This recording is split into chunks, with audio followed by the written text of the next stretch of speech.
नमस्कार, प्रणाम। मेरा नाम अश्विनी प्रताप सिंह है और आप मीडिया बिहार नंबर 1 देख रहे हैं। अभी हम सारण के मलखाचक गांव में हैं। ये मलखाचक गांव अपने आप में खास पहचान रखती है। पूरे देश और प्रदेश में एक अलग कहानी बताती है ये गांव। इस गांव के सपूतों ने राष्ट्र के लिए हर हमेशा मरा मिटा है। इस गांव के ही बिहार के प्रथम शहीद हुए हैं और इस गांव ने ही राजनीति का शुरुआत किया। कहा जाए तो राजनीति का नींव देने वाला भी गांव है। संसदीय चुनाव से लेकर के मुख्य चुनाव तक का शुरुआत यहीं से होता है, सारण में। और हमारे बगल में जो शख्सियत है उनके बारे में हम बता दें कि महेंद्र प्रताप सिंह है और राजनीति के अच्छे ज्ञाता है और पेशा से वकील है।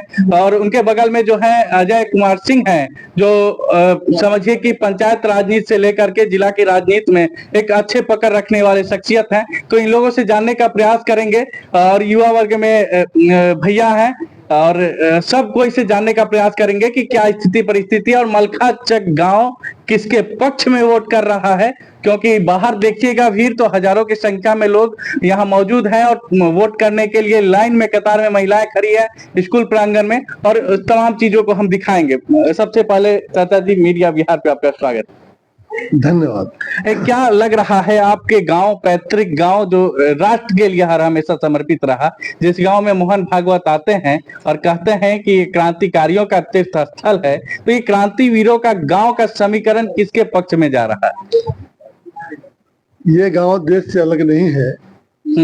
हम अपने देश को जानते हैं कि विश्व का सबसे बड़ा लोकतांत्रिक देश है और ये लोकतंत्र का महान पर्व हम लोग मना रहे हैं। और यह गांव भी निश्चित रूप से आज देश के धारा के साथ। आज दिल्ली में मोदी जी की जरूरत है, देश को जरूरत है। और मोदी जी की जो हवा है, मोदी जी ने जो कुछ भी काम किया है, हम जब लोकतंत्र की बात करते हैं, इस लोकतंत्र में क्या था? एक देश दो विधान।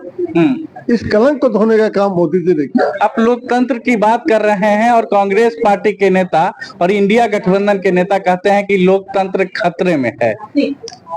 अब एक देश, अगर मोदी जी को कुर्सी पे बैठाएंगे तो लोकतंत्र खतरे में हो जाएगी। अब उनके पास कहने के लिए कुछ है। पिछले 60-70 वर्षों में उन्होंने देश को जहां ला के रख दिया है, वो हम लोग के लिए, देशवासियों के लिए शर्म का विषय। यही देश है जो फेस कर रहा था कि हम लोकतांत्रिक देश होने का तो बात करते थे, लेकिन एक देश में दो विधान कैसे? इस कलंक को धोने का काम किसने किया? मोदी जी। तो आज विश्व में सामरिक दृष्टिकोण से हमारा देश मजबूत हुआ है, ये श्रेय किसको जाता है? ये निश्चित रूप से श्रेय मोदी को जाता है। कांग्रेस तो कहती है कि अडानी अंबानी को बीजेपी मजबूत करती। कांग्रेस जब विचलित हो जाता है, आदमी विक्षिप्त हो जाता है, आज कांग्रेस की वही विक्षिप्तता अवस्था है। क्या देश में जो उद्योगपति हैं उनको देश से निकाल देना चाहिए? क्या कांग्रेस के जितने प्रांत हैं उन्होंने अडानी और अंबानी को बुला के अपने यहाँ काम नहीं दिया है? अगर उद्योग नहीं लगेंगे तो नौजवानों को रोजगार कैसे मिलेगा? हिंदुस्तान से बेरोजगारी कैसे दूर होगी? अगर कांग्रेस में हिम्मत होती कि अडानी गड़बड़ है, अंबानी गड़बड़ है, तो कम से कम कांग्रेस शासित राज्यों से उनको निकालने का काम करते। लेकिन जहां उनका शासन है वहां तो उन लोग इन्वाइट करते हैं। अच्छा। और उसके बाद आरोप मोदी पर लगाते हैं। ये दुर्भाग्यपूर्ण कथनी करने में अंतर है। राजनीति में अगर कोई है तो मनसा वाचा कर्मणा से एक होना चाहिए, तभी जनता का विश्वास जाएगा। आज मोदी जो कहते हैं, जो करते हैं, मनसा वाचा कर्मणा, इसलिए जनता का भरोसा भी मोदी जी पर है। अच्छा, कांग्रेस का 1 लाख वाला वादा सुने हैं? 1 लाख आम आदमियों को देंगे अगर जीतेंगे तो, हर एक गरीब परिवार को 1 लाख हर साल। अब किसी को दिवा स्वप्न दिखाने का आदत हो, काम कुछ नहीं करना हो, वो कुछ भी कर सकता है। कांग्रेस को यह बताना चाहिए कि कांग्रेस में जितने प्रांतों में उसके शासन है, उसमें किसने उनको रोका है 1 लाख रुपए देने से, गरीबी दूर करने से? पिछले 70 वर्षों से वो शासन में थे, किसने मना किया कि गरीबी को मत दूर करो? इन्होंने गरीबी दूर करने के नाम पर गरीबों को जरूर समाप्त कर दिया। अच्छा, गरीबी दूर करने के नाम पे गरीबों को समाप्त कर दिए। आइए सारण पे रिटर्न आते हैं और सारण की भूभाग पे चर्चा करते हैं, जहां प्रत्याशी के तौर पर बीजेपी एनडीए के प्रत्याशी राजीव प्रताप रूढ़ी हैं और दूसरी तरफ रोहिणी आचार्य हैं। यहाँ के लोगों की अपेक्षा जुड़ी हुई है बहुत सारी चीजों से। जैसे जब छपरा स्टेशन पे जाइएगा सवेरे के टाइम में तो ताप्ती गंगा ट्रेन खुलती है जिस ट्रेन में हजारों की संख्या में सारण के लोग भर करके गुजरात, मुंबई, महाराष्ट्र जाते हैं। तो विपक्ष के नेता हो, क्योंकि लालू प्रसाद यादव का कर्मभूमि ये रहा है और रूढ़ी जी भी राजनीति कई दशक से कर रहे हैं। तो सारण के लोगों की अपेक्षा चीनी मिल, रोजगार और तमाम चीजों से जुड़ी हुई है।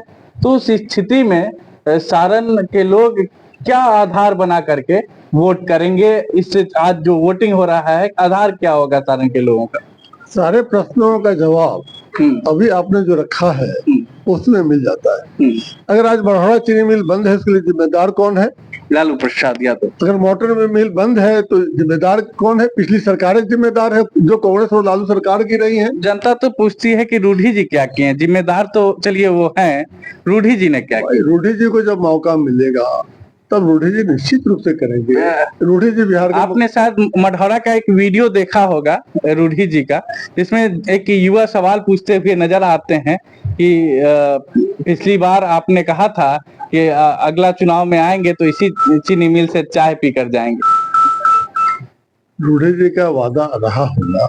नौजवान का सवाल भी अपने जगह पर ठीक है और लोकतंत्र में हर नौजवान को अपनी बात करने की स्वतंत्रता है।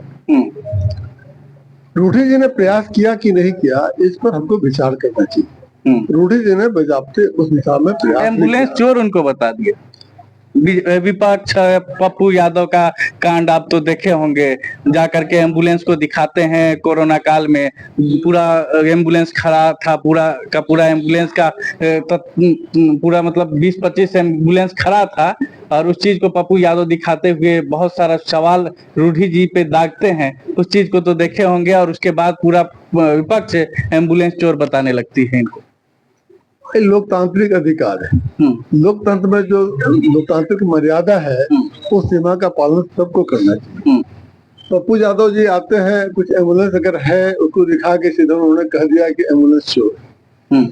सरकारी धन जहाँ भी लगा होता है उस पर नियंत्रण भी सरकार का होता है। सरकारी फंड से, संसदीय कोष से उन्होंने एम्बुलेंस खरीदा था, जो उन्होंने बजाबते सरकारी नियमानुसार कलेक्टर के अधीन कर रखा। वो व्यवस्था कलेक्टर को करना था, सिविल सर्जन को करना था, रूढ़ी जी को नहीं करना था। और वैसी स्थिति में हम रूढ़ी जी को कहते एम्बुलेंस चोर, जैसे कि उन्होंने एम्बुलेंस लिया और एम्बुलेंस को बेच दिया हो। ऐसा कहीं उदाहरण हो तो पप्पू जी को बताना चाहिए, और ऐसा है तो हम लोग निश्चित रूप से रूढ़ी जी से सवाल पूछेंगे। अगर ऐसा नहीं है तो उनको अपने गलती का रियलाइज करना चाहिए और जनता को ठगने का जो काम करते हैं इस काम को बंद करना चाहिए। कहीं बीजेपी अपना बाहुबल का हर हमेशा प्रयोग तो नहीं करते रहा है? जब पप्पू यादव सवाल करते हैं तो पप्पू यादव का पुराना केस खोल दिया जाता है और उनके 4 दीवारी के अंदर बंद कर दिया जाता है सलाखों के पीछे। आप एडवोकेट हैं और अच्छे ज्ञाता हैं, इसलिए ये सवाल हमने आपसे पूछा। आपने ठीक कहा, कानूनी प्रक्रिया अपने हिसाब से चलता है। पप्पू यादव पर बहुत पुराना मामला था। पप्पू यादव वांटेड थे, पुलिस लगातार उनको खोज रही थी, पप्पू यादव लगातार बच रहे थे। अब 20 साल के बाद भी अगर वो गिरफ्तार होते हैं किसी मामले में तो उसमें सरकार क्या करेगी? अगर वो गिरफ्तार नहीं होती तो जनता कहती कि सरकार कानूनी कार्रवाई नहीं करती है। कानून को अपना काम करने का अधिकार है, सरकार उसको नहीं रोक सकती है। नहीं, जैसा कि देखा जाता है, जैसे ही विपक्ष सवाल करती है तो बीजेपी अपना बाहुबल का प्रयोग करके उनको किसी न किसी चीज में फंसा देते हैं, ऐसा लोगों का कहना है। तो वो केस बीजेपी के काल का है क्या? पप्पू यादव पर जो केस पुराना अपहरण का मामला लंबित है वो एनडीए के शासन काल का नहीं है, वह निश्चित रूप से आरजेडी का जब शासन काल था उस समय का मामला है। उस समय बीजेपी कहाँ थी कि पप्पू यादव को झूठे केस में फंसा देती? इसका मतलब तो ये हुआ कि आरजेडी के समय में जितना केस हुआ सब झूठा हुआ और बीजेपी को आज उन केसों को वापस लेना चाहिए। अब लालू यादव चारा घोटाले में जेल जाते हैं तो उस समय शासन में कौन था? शासन में कांग्रेस की पार्टी थी। और उच्च न्यायालय के आदेश पर सीबीआई की जांच होती है और सीबीआई के जांच में उनका घोटाला पकड़ा जाता है और वो जेल जाते हैं। इसमें बीजेपी कहाँ से आ गई? अच्छा, ईवीएम हैक बड़ा मामला हाईलाइट होता है, विपक्ष सवाल करता है, कहता है कि बीजेपी तो पूरा घोटाला कर जाता है वोट का और इसी कारण जीत जाता है। इसका क्या सच्चाई? मैंने कहा ना कि आज प्रतिपक्ष के लोग जो है निष्पक्षता अवस्था है, जब हम चुनाव के प्रारंभिक प्रक्रिया में जाते हैं तो बूथ पर पहले मॉक ड्रिल होके बूथ एजेंट के सामने दिखाया जाता है और उसमें सबको अधिकार होता है कि आप कितना वोट डाले, किस कैंडिडेट को वोट डाले, अब फिर रिजल्ट लोग देखता है, उसके बाद सील करके तब वोटिंग स्टार्ट होता है। चुनाव आयोग ने कई बार प्रतिपक्षियों को चुनौती देके बुलाया कि आप एक बार भी साबित कर दीजिए तो मैं आज जो आप कहते हैं उसकी बात मान लूंगा। लेकिन जब चुनाव आयोग उनको बुलाता है तो वहां जाने के बजाय अखबारों में, मीडिया में अपना चेहरा चमकाने का काम करते हैं और लोकतंत्र को कलंकित करने का काम करते हैं, अपमानित करने का काम करते हैं। इससे जो संदेश है विश्व में, जो आज विश्व का सबसे बड़ा लोकतांत्रिक देश है, उसके बारे में गलत संदेश जाता है और ये संदेश पहुंचाने का काम यहाँ का प्रतिपक्ष करता है। ये दुर्भाग्यपूर्ण स्थिति। अच्छा, मलखा चेक किसके पक्ष में वोट कर रहा है? भाई मलखा चेक को अगर थोड़ा बहुत आप जानते हैं तो जानते हो कि ये क्रांतिकारियों का गाँव रहा है। देश के आजादी में इस गांव का बहुत बड़ा योगदान रहा है। बिहार में अगर पहला फांसी की सजा किसी को मिली हो तो इसी गांव के थे और रामधेरी सिंह। इसी गांव के रामानंद सिंह भी थे। आपको भरोसा नहीं होगा, असहयोग आंदोलन में देश का पहला दरोगा किसी ने त्याग पत्र दिया होगा अपने पद से तो इसी गांव के रामानंद सिंह थे। और त्याग पत्र देने के बाद वो घर नहीं बैठे। त्याग पत्र देने के बाद कांग्रेस के एक सिपाही के रूप में देश को आजादी मिलने के समय तक वो लगातार कांग्रेस की सेवा करते रहे और जब उनकी मृत्यु हुई तो उनके शरीर पर 180 दाग थे।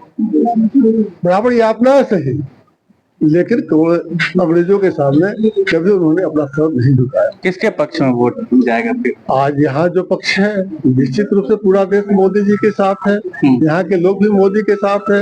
यहाँ की हम देश की आजादी के बाद सारण जिला का पहला कोई सांसद था इसी गांव के डॉक्टर सत्यनारायण सिंह। इसीलिए आप इन चीजों का चर्चा कर रहे हैं कि इस गांव के लोग क्रांतिवीर थे, इस कारण से बीजेपी को वोट कर रहे हैं, ऐसा आपका कहने का कथन है? शायद कथन नहीं है। अभी आप आए हैं और लोग लोकतंत्र का उत्सव मना रहा है। हर बूथ पर आप जाके देखिए, स्वतः स्फूर्त लोग अपने इच्छा से आके, ये नौजवान अपने इच्छा से आके हर बूथ पर जाके महिलाओं को घर से लाके वोट डलवाने का काम कर रहे हैं और सारा वोट मोदी जी के नाम पर हो रहा है। और चूंकि राजनीतिक दृष्टिकोण से ये गांव पहले से भी जागरूक रहा है। आजादी के बाद जिस गांव का क्षेत्र का पहला सांसद जिस गांव से का प्रतिनिधित्व किया हो, पहला एमएलए जिस गांव का रहा हो, आप समझ सकते हैं कि आजादी के पहले से लेकर आजादी के बाद तक इस गांव की जो राजनीतिक जागरूकता है वो लगातार बनी हुई। अच्छा, रोहिणी को क्यों नहीं पसंद करते हैं? रोहिणी के बारे में आप हमको कोई उनका सामाजिक काम बता दीजिए, एक भी सामाजिक या राजनीतिक कंट्रीब्यूशन बता दीजिए बिहार में। रोहिणी जी के पास एक ही क्वालिफिकेशन, पिता को किडनी डोनेट किए हैं। एक ही क्वालिफिकेशन है कि वो लालू यादव जी की पुत्री है। इसके अतिरिक्त कोई क्वालिफिकेशन हो सामाजिक या राजनीतिक दृष्टिकोण से तो हम लोग वो स्वीकार कर लेंगे। परिवारवाद की जब हम चर्चा करते हैं, परिवारवाद क्या है? राजतंत्र में क्या होता है? राजा का पुत्र क्या है? वही राजकुमार होगा और राजा के मरने के बाद उसका जो पुत्र राजकुमार है वो राजा होगा। आज लालू यादव ने क्या बना रखा है?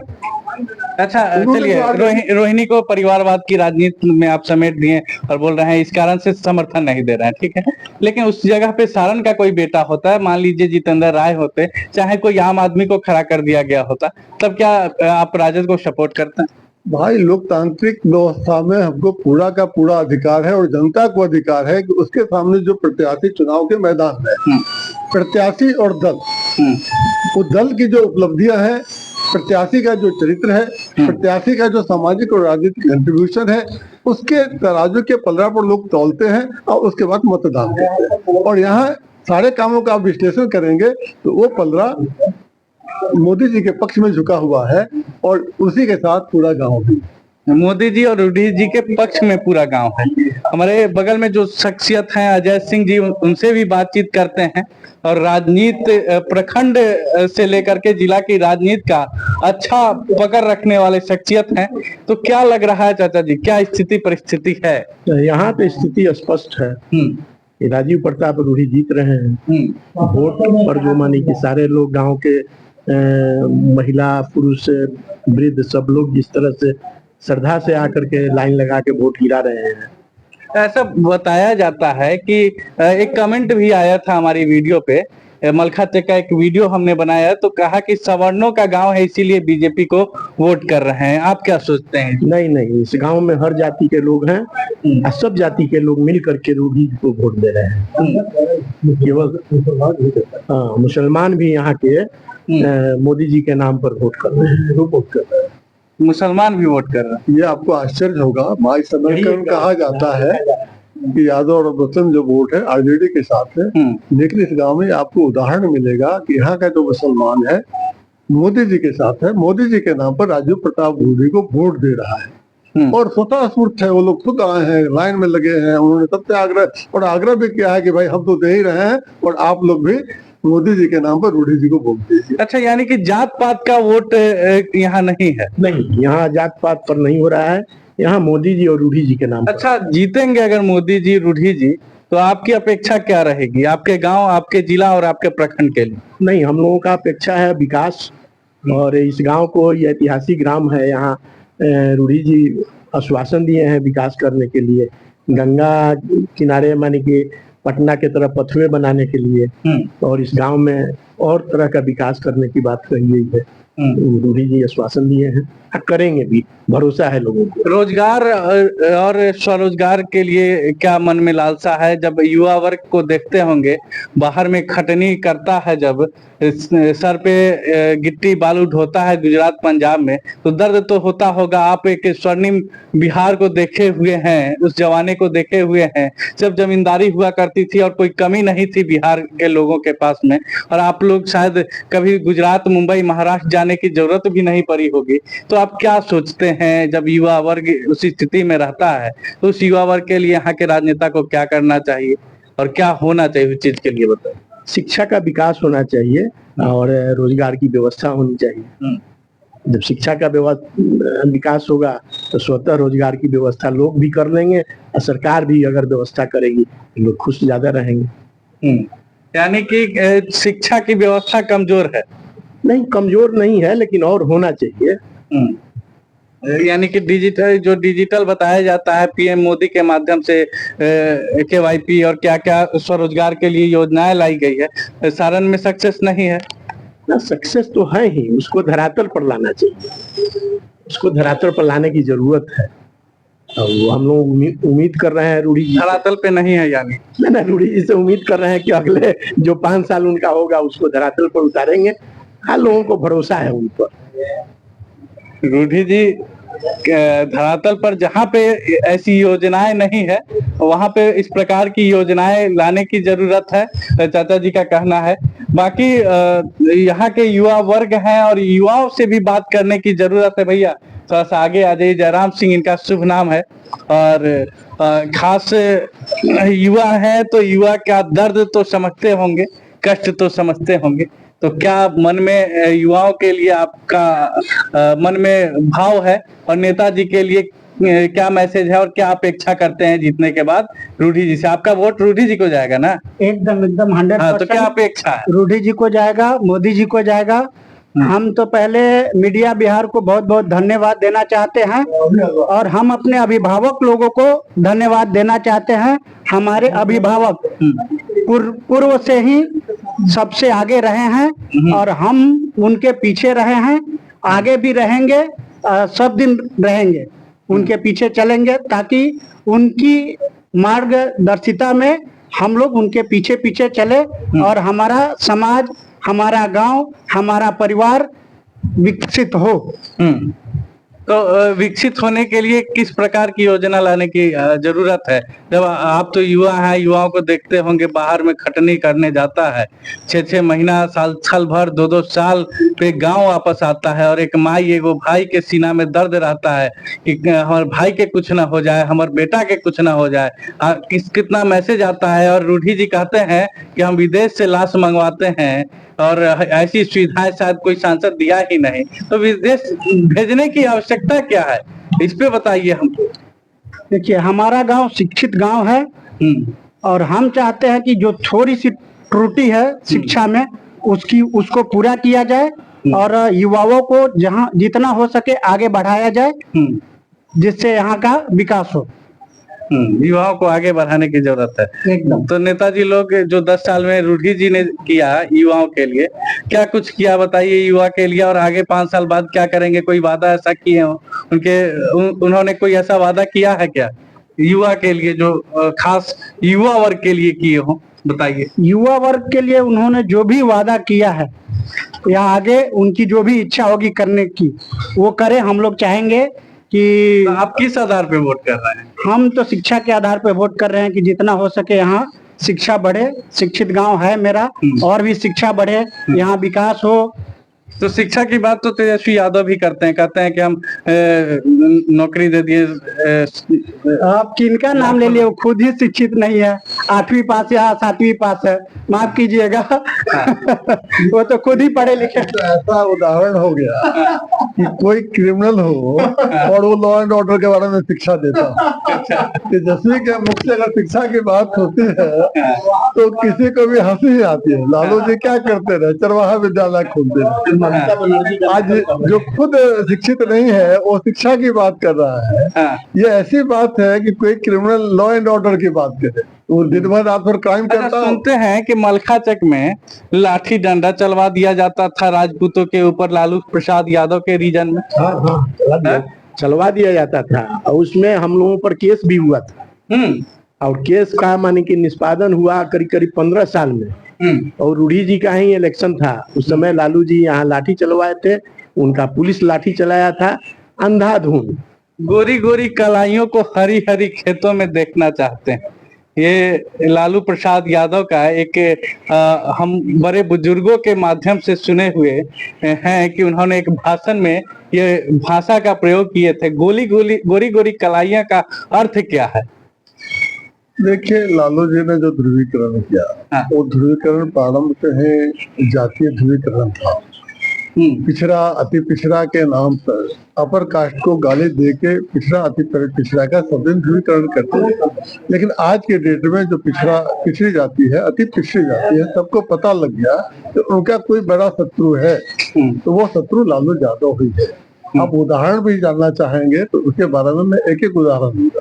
जहाँ तक इस गांव में लाठी चलवाने की बात है, जब भी चुनाव आता था उनकी सरकार होती थी, उनकी दृष्टि इस गांव पर रहती थी और उनके मजिस्ट्रेट और पुलिस को पहले से इंस्ट्रक्शन होता था कि गांव में जाओ, लाठीचार्ज करो, अत्याचार करो, ताकि लोग मतदान नहीं कर सके। अगर मतदान होना है तो उनके कुछ चाटुकार लोग थे, उनके नेतृत्व में, उनके पक्ष में नेतृत्व। एक बार की घटना है कि हम लोग यहीं बैठे हुए थे, मजिस्ट्रेट और फोर्स आता है और लाठीचार्ज प्रारंभ कर देता है। नौजवान भागने भी लगते हैं, लेकिन जब हम लोग बैठे थे तो उसको बर्दाश्त नहीं कर पाए। फिर सब लोग को कॉल किए, फिर उन लोगों को घेरा, और घेरा तो स्थिति ये हो गई कि वो पुलिस जो डंडा चला रहे थे उस जनता के सामने उनको झुकना पड़ा और दोनों हाथ जोड़ के आम जनता से गांव के लोगों को माफी मांगी। आज ऐसा घटना पटना के सड़कों पर युवाओं के ऊपर दिखता है। जब युवा रोजगार की बात करने सड़कों पर जाते हैं तो लाठी डंडा चलवा दिया जाता है। शिक्षक बात करने जाता है कि हमको सैलरी दे दीजिए तो लाठी चलवा दिया जाता है। ऐसा भी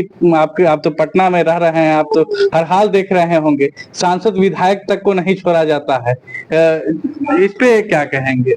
यही पश्चाताप तो भी नीतीश जी कर रहे हैं। अच्छा, नीतीश जी ने से जो गलती हुआ उसी गलती का उनको एहसान भी हुआ और पश्चात स्वरूप उन्होंने फिर आरजेडी से अपना नाता तोड़ा और फिर मोदी जी और भाजपा से नाता जुड़ा। अच्छा, फिर उनकी सरकार बनी। पिछला चुनाव का एक भाषण में उन्होंने कहा था, लागल लागल चुल्हनिया में धाका बलम कलकत्ता चलल। और एक टिप्पणी उन्होंने ये भी कही थी कि यादवों को भैंस नहीं पटकी, ये मोदी पटकेगा। आपने सुना भी होगा। भाषण दे रहे थे, उनकी पत्नी आती, उनकी बेटी बगल में बैठी हुई थी। इतना निर्लज व्यक्ति वो है जो उनको यह नहीं लगा कि हमारी बच्ची भी बगल में है और वहाँ इस तरह का भाषा का प्रयोग किए। ये गलत किए ना, एकदम गलत किए। कोई सभ्य आदमी नहीं ऐसा कर सकता है। अच्छा, उनके तो पूरा यादव को लेकर के कहते हैं कि हम यादव के नेता हैं, यादव को भैंस नहीं पटक सकी, मोदी पटकेगा। यानी कि लालू प्रसाद यादव की वो बात नहीं करते हैं, वो तेजस्वी यादव की पर्सनल बात नहीं करते। मैं यादव समाज से ही पूछता हूँ। इस बात का इस प्रश्न का उत्तर यादव समाज से ही पूछा था कि यादव के लिए उन्होंने किया क्या है। इसका और किसी को जवाब देने का ये नहीं है। यादव समाज खुद ही बोले कि कितने लोगों को नौकरियां दी हैं, कितने लोगों को रोजगार दिया, कितने लोगों को शिक्षा दिया, कितने लोगों को उठाए, सिर्फ और सिर्फ परिवारवाद किए। परिवारवाद में अपना साला, अपना बेटा, अपना बेटी, बस यही उनका रहा है। यादवों के लिए स्पेशली क्या किया, आज भी यादव की स्थिति वही है, भैंसी चरा रहे हैं। बात थोड़ा कड़वी है लेकिन यादव समाज पे आपने कहा। हाँ, कटाक्ष है, थोड़ा कटाक्ष है, मैं कर दिया लालू यादव। और जिस चीज को आप सब लोगों ने मिल करके, हम सब लोगों ने मिल करके नकार दिया, पुनः उसके विषय में बात करना, पुनः आरजेडी के विषय में बात करना, ये हम लोग मानसिक रोगी हैं क्या, कि फिर से उस पार्टी को हम लोग दे रहे हैं, जिसके कारण आज बिहार की यह परिस्थिति है। आपने तो पूरे उस भीड़ को मानसिक रोगी बता दिया जो रोहिणी के साथ में, जो लालू प्रसाद यादव के साथ। बिल्कुल, आरजेडी ने क्या किया है बिहार में, ये पूरी जनता यहाँ की जानती है। और जनता को सोचना चाहिए, जनता को सोचना चाहिए, निष्पक्ष होकर के सोचना चाहिए कि लालू ने क्या किया बिहार का। आज बॉलीवुड में आपके बगल में दरियापुर है, रेल पहिया फैक्ट्री। देखिए, रेल पहिया फैक्ट्री की बात नहीं कर रहा हूँ मैं, सीधे बात कर रहा हूँ। आज बॉलीवुड में जो नेताओं की छवि दिखाई जाती है, कहाँ की दिखाई जाती है, किसकी दिखाई जाती है? ये किसी से मतलब कोई, मतलब हर कोई जानता है, जग जाहिर है। आप खुद सोचिए कि किसकी छवि दिखाई जाती है? बिहार के नेताओं। और वो किस नेता की सबसे ज्यादा कॉपी की जाती है? लालू प्रसाद यादव। और किस तरह का, निगेटिव या पॉजिटिव? नेगेटिव। तो जो हमारा बिहार का, जो आज हम बिहारी के नाम से एक गाली, एक धब्बा हो चुका है पूरे राष्ट्र में, हम बिहारी के नाम से गाली का जो प्रचलन है, वो देन किसका है? ये आज भी अगर हमारा यादव भाई लोग हुए, चाहे कोई भी हमारे बिहारी भाई लोग, आप तो जिस गांव के हैं, वहाँ पे लालू यादव का नाम लेकर के गीत गाया जाता था।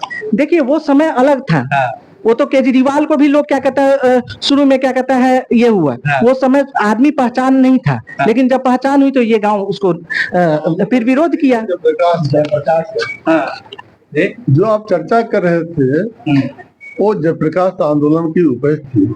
लालू जयप्रकाश यादव के लालू यादव थे जिनके नाम पे गीत गाया जाता था। ये आरजेडी के लालू यादव के नाम पे गीत नहीं गाया जाता। 74 आंदोलन की चर्चा आप सुने होंगे। 74 आंदोलन जब बिहार में प्रकाष्ठा पर थी, उसी समय उत्तर प्रदेश इलाहाबाद हाईकोर्ट का एक निर्णय आता है और तत्कालीन प्रधानमंत्री श्रीमती इंदिरा गांधी को चुनाव को अवैध घोषित कर दिया जाता है। उसके बाद जयप्रकाश जी के नेतृत्व में पूरे देश से आवाज उठती है कि श्रीमती इंदिरा गांधी को नैतिक दृष्टिकोण से तुरंत इस्तीफा कर देना चाहिए। इंदिरा जी ने इस्तीफा तो नहीं किया, बल्कि लोकतंत्र का ताड़ ताड़ करते हुए अपने समर्थकों का भी दिल्ली पहुंचा के इस्तीफा मत करो का नाटक करते थे। जब देश का दबाव और बढ़ा तो पूरे देश से लोकतंत्र को गुलामी के बीजों से जगड़ दिया और आपातकाल की घोषणा कर दी। उस समय बिहार आंदोलन में, छात्र आंदोलन जयप्रकाश जी के नेतृत्व में फल फूल रहा था। पूरे देश में उसकी एक हवा बढ़ रही। नतीजा ये हुआ, उस आंदोलन का नतीजा ये हुआ कि इंदिरा जी को 77 के प्रारंभ में ही इमरजेंसी को विड्रॉ करना पड़ा। और उस समय कोई चुनाव नहीं था। जो 77 में पार्लियामेंट का चुनाव हुआ, वो चुनाव नहीं था, एक आंदोलन था। आम लोगों को लगता था कि भाई इस हम आंदोलन में भाग ले रहे हैं। और उस समय जो जनता पार्टी बनी थी, तो जनता पार्टी बनी थी कई दलों को मिला के। आप सुना होगा, जनसंघ था, संगठन कांग्रेस थे, समाजवादी पार्टी के लोग थे, और सब लोगों को लगा कि राष्ट्र हित में अपने अस्तित्व को समाप्त करके अगर हम एक बड़ा संगठन नहीं बनाएंगे तो निश्चित रूप से कांग्रेस को मात देना मुश्किल हो जाएगा। और उस समय जयप्रकाश जी के नेतृत्व में, आचार्य जेपी कृपलानी के नेतृत्व में सब दल इकट्ठा हुए और सब दलों ने अपने अस्तित्व को विलीन करते हुए जनता पार्टी रूपी नया संगठन खड़ा किया। और लालू यादव उस समय जेल में थे और जयप्रकाश जी ने ही लालू यादव को सिंबल दिया, छपड़ा थे। और जयप्रकाश जी के प्रतिनिधि थे, आंदोलन के नेता थे, इसलिए लोग उनका समर्थन कर रहा था। जात पात की तो कहीं चर्चा भी नहीं। लालू जी चुनाव जीत जाने के बाद, उसके बाद लगातार जात पात के नेता कर, हम लोग तो उनको बिहार का नेता मानते थे, लेकिन लालू जी अपने को बिहार का नेता नहीं मान सके, वे यादव का नेता ही बनकर रहना चाहते हैं। इसमें अपराध किसका है? आम जनता का तो ये अपराध नहीं है। आम जनता ने 77 का चुनाव, हमको पूरी तरह याद है कि सारण में जब वो जेल से आए थे तो उनके पास एक पैसा नहीं था। यहाँ के नौजवानों ने, हम भी नौजवान थे उस समय, वोट पॉलिश करके पैसा इकट्ठा करके पूरे चुनाव का खर्च वहन किया था और लालू यादव के पॉकेट से एक पैसा नहीं लगा। लालू यादव को लोग एक उम्मीदवार के रूप में नहीं, एक मसीहा के रूप में। यानी कि आप लालू यादव की बात कर रहे हैं, जिनके पास पैसा नहीं था, उसके बाद राजनीति मलखाचक और पूरे सोनपुर ने चमका दिया। पूरे सारण लोकसभा क्षेत्र ने और लाख, और पहली बार अभी जो रोहिणी है 36 करोड़ का आंकड़ा दी है, पता है? रोहिणी का क्या मामला है? रोहिणी भारत में कितने दिन रहती है? रोहिणी की नागरिकता कहाँ का है? जहाँ 10 साल 5 साल से आदमी ज्यादा रह जाए, निश्चित रूप से उनकी नागरिकता भी हिंदुस्तान की होगी कि नहीं होगी, हमको आश्चर्य है। हमको तो लगता है कि इन्होंने नागरिकता वहाँ का भी ले रखा है और नागरिकता यहाँ का भी ले रखा है और पूरे देश को गुमराह कर रही है।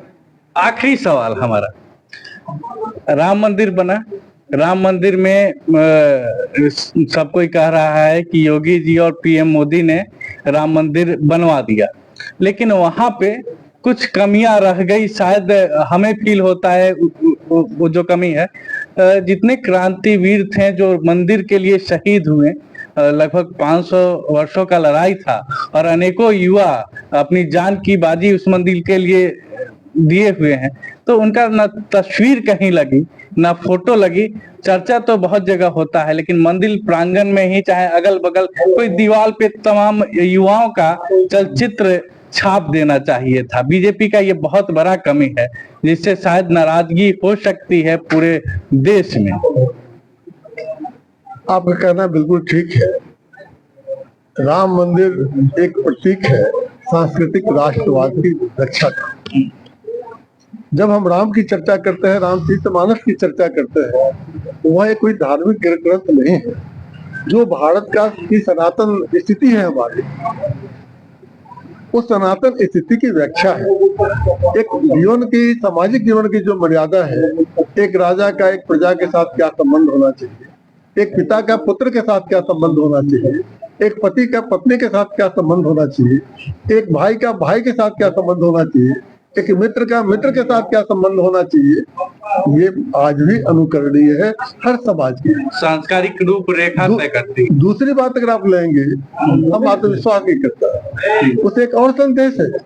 अगर आप कहीं हैं, समस्या से घिरे हुए हैं, अगर संकट है, तो उसका समाधान आप कैसे करेंगे? आपके पास जो भी संसाधन है, उस संसाधन के सहयोग से उसको इकट्ठा करके तब आप उस समस्या पर विजय प्राप्त कर सकते हैं। अब क्या था, सीता का हरण हो जाता, तो समय तो एक वनवासी थे, उनके पास तो कुछ था नहीं, तो वन में जो उनके पास मिला, जो भील थे, जो बांदर थे, उसी का सेना उन्होंने बनाया, संगठन खड़ा किया और फिर रावण पर आक्रमण भी करते हैं और वो चुनाव जीतते थे। कहने का मतलब ये कि आदमी को कभी भी विकट परिस्थिति में भी घबराना नहीं चाहिए और आदमी के पास जो संसाधन है, उसी संसाधन के इस्तेमाल से उस समस्या पर विजय का पताका फहराने का ये मनसूबा रखना चाहिए। तो चुनाव के बाद क्या सवाल करेंगे बीजेपी के तमाम नेताओं से, क्या उनकी मंदिर में तस्वीर लगवाने को लेकर के? मंदिर में तो तस्वीर नहीं लगेगी, मंदिर प्रांगण के बाहर ही, क्योंकि जिन लोगों ने अपना त्याग दिया है, जिन लोगों ने अपनी शहादत दी है, उनकी भी इच्छा ये है कि भव्य मंदिर बने, उनकी इच्छा के अनुसार मंदिर बना है। लेकिन जिन लोगों ने शहादत दी है, उनकी तस्वीर, उनकी आदम का प्रतिमा मंदिर के अगल बगल में निश्चित स्थान होगा, वहाँ लगाया जाएगा।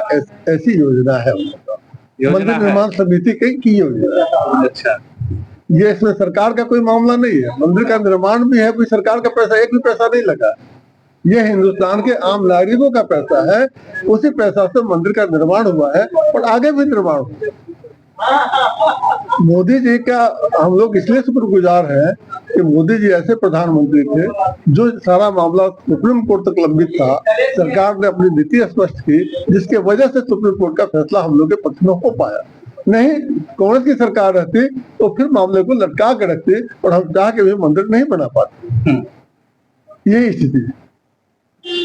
जैसा कि आप देख रहे थे, मलखाचक के लोग और यहाँ के बड़े बुजुर्ग और युवा वर्ग क्या सोचते हैं और क्या कहते हैं पूरे देश और सारण की राजनीति पर, हम आपको दिखा रहे थे। चलिए, बहुत धन्यवाद। आप देख रहे थे मीडिया बिहार नंबर 1।